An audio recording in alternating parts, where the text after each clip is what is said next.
And joining me now to discuss this report is Alfie Stirling, who's the Chief Economist at the New Economics Foundation.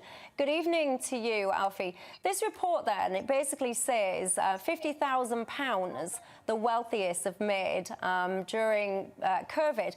Surely, though, this is concerning because we talk a lot about the divide between wealthy and none. Surely this is just dividing them even further, isn't it?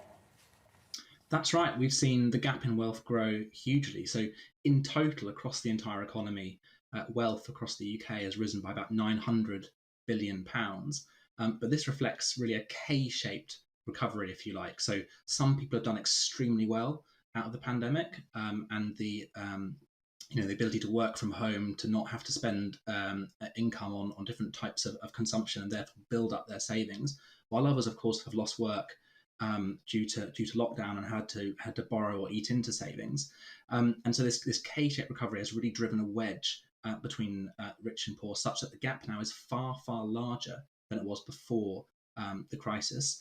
Now the gap between middle wealth, or about middling families, and the richest 10% is about 55 times the average annual household income. Wow, that's huge. And let me just question you, when you're saying it's a K-shaped recovery, what is the essence of that? So if you like, we tend to, I think, get a bit preoccupied with headline growth figures, if you like, or get preoccupied with GDP as a measure of how the economy is doing. But of course, what this ignores is what's happening beneath this? What are the varying stories for different parts of the economy? Because if you collapse it into a single growth rate, you miss that detail and texture. And of course, what we've seen over the last 15, 16 months is radically different experiences for different types of households. As I say, if you've been able to keep your job, and you've had to go into lockdown, and you haven't been going to the pub, you haven't been going to hospitality, you haven't been going on holiday, you will have built up savings which you're now sitting on and may be able to consume or use as lockdown eases. But if actually you've had to work in sectors that have been locked down, like hospitality, like transport, you may well have seen your income significantly cut back over the last 15 months, even if you were lucky enough to be on furlough. And of course, we know that millions of people didn't go onto furlough and actually fell through the cracks. And for these people, they're now in far greater financial distress than they were before the pandemic. And for them, it won't feel like the economy is growing over the next few months. And is this something we should be concerned about?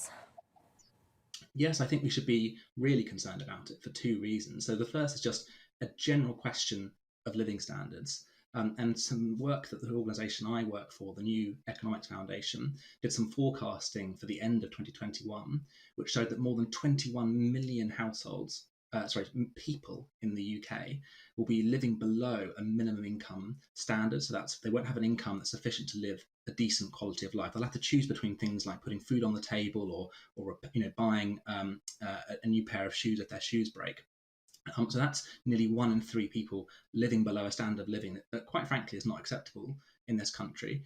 But actually another reason as well is just pure economics.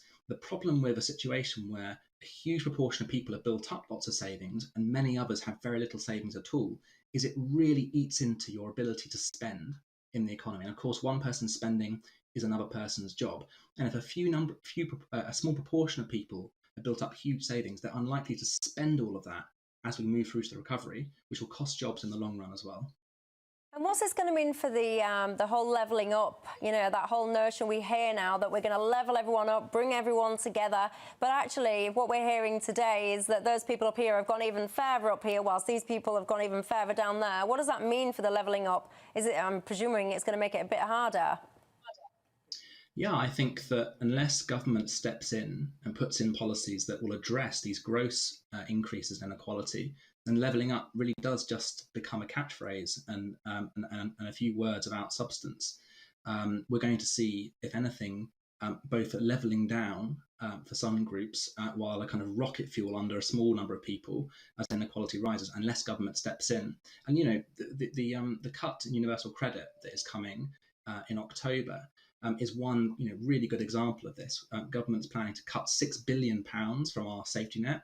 We already have one of the weakest safety nets among advanced economies, and we've already cut £16 billion since 2010. But this cut of £6 billion will, if anything, make things worse, not better, in terms of this question of levelling up.